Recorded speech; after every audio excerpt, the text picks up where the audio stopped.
अस्सलाम वालेकुम ज़ाहिदा आंटी, क्या हाल चाल है? Very good morning. आज आपको बड़ा कम मुझे लग रहा है मौका मिला। वालेकुम अस्सलाम, welcome back to the show. Thank you very much Zahida aunty. Good morning, a very good morning to you. क्या हाल है? अलीमा, ज़ैनब और आपके गेस्ट को भी मेरा बहुत सलाम। वालेकुम अस्सलाम।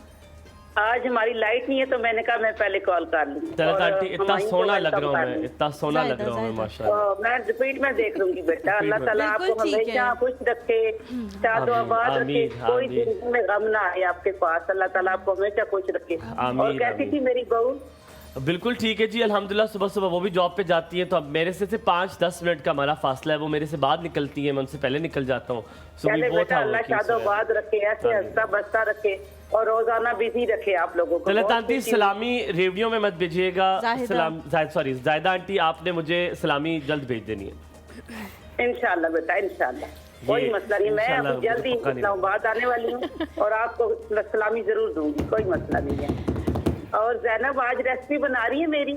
नहीं, आज आपकी रेसिपी नहीं, इंशाल्लाह थर्सडे को आपकी रेसिपी हम बनाएंगे। चले ठीक है। मैं एक दफा आपको, लेकिन तलत आंटी आपने कसम उठवानी है, क्योंकि आपकी है कश्मीरी गोश्त, वो मटन होना चाहिए। ज़ाहिदा आंटी, मैं मटन ही की वजह से कर लो प्लीज। मैं मटन ही की वजह से थोड़ा सा वेट कर रही हूँ कि मटन का ऑर्डर दूंगी तो दे नहीं रहा, वो बकरी के वो थर्सडे तक आएगा, वो थर्सडे तक आएगा। बकरी ने मना कर दिया। जी जी। अम्माइयों, आप बार बार मुझे तलत आंटी कह रहे हैं, आप मुझे भूल गए। नहीं, मैंने आपको ज़ाहिदा आंटी कहा है। ये जो मेरे साथ बैठी हुई है ना, ये बड़ी अजीब औरत है। इसका मैं जरा तिया पांचा एक करता हूँ। अलीमा, आज हमायूं है, आपको कैसा लग रहा है? मुझे बहुत अच्छा लग रहा है, बोलना नहीं पड़ रहा, बस एक लाश की तरह तैयार हो कि आप बैठ गई हूँ, सब कुछ खुद ही हो रहा है।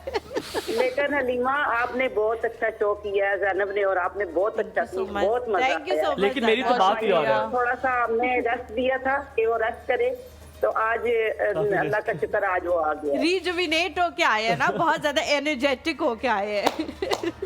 हमायूं, कैसी रही आपकी जर्नी शादी की? ज़ाहिदा आंटी, शुरू में बहुत मजा आता है और बहुत मजा आ रहा है। मजे डाडो मजा आयो, डाडो मजा आयो। सारी जिंदगी आप डॉक्टर रिदा ने इतना इंडोर्स किया है ना इस बात को कि शुरू में बड़ा। क्या कह रही ज़ाहिदा आंटी आप?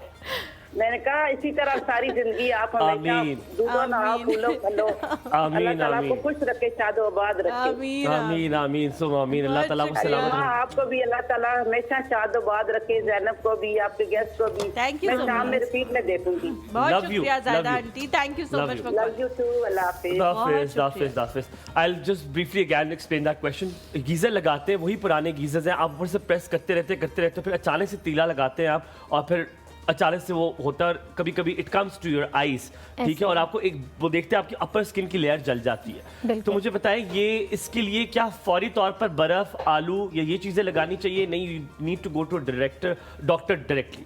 नो, जब भी कोई भी बर्न होता है तो सबसे फर्स्ट रूल ये है कि आपने उसे पानी के साथ, सिंपल प्लेन वाटर के साथ रिंस करना है फॉर 20 मिनट्स। सो जब आप 20 मिनट्स तक कोई भी बर्न है, किसी भी डेप्थ का है, आप उसको रिंस करते हैं तो वो जो एक नेक्रोसिस का प्रोसेस है वो रुक जाता है। जलन होती रहती है, क्योंकि जब भी आपकी होल्ड योर थॉट हियर, हमने तो ये बचपन से अब तक सुना है कि कोई जल जाए तो पानी नहीं फेंकना उस पे, रेत फेंकनी है, ये कंबल डाल दे, कुछ इस तरह। नो, जब वो फ्लेम्स हैं, फॉर एग्जांपल कोई जल रहा है, फ्लेम्स हैं, तो उस पे कंबल डाल के आप जस्ट उस आग को रोकते हैं, फ्लेम को बंद करते हैं। लेकिन जो उसकी स्किन है, जो बर्न्ड एरिया है, उस पे आपने पानी डालना है, ठीक है, for 20 minutes. Any burn case? Any burn case. ठीक है, ये वैसे वाकई सरप्राइजिंग है। लेकिन अच्छा, आगे आप बताएं। होता क्या उससे पानी फेंकने से? पता लगे। होता ये है कि फॉर एग्जांपल किसी के ऊपर गर्म पानी गिर गया, ठीक है, और उसकी जो सुपरफिशियल लेयर है वो जो है वो बर्न हो गई है, ठीक है, और अगर आप उसको पानी में नहीं रखेंगे तो वो जो फॉर एग्जांपल हमारी जो स्किन होती है उसमें लेयर्स होती है। ऊपर वाली लेयर होती है एपिडर्मिस होती है, फिर डर्मिस होती है, डर्मिस की भी आगे से 2 लेयर्स होती हैं।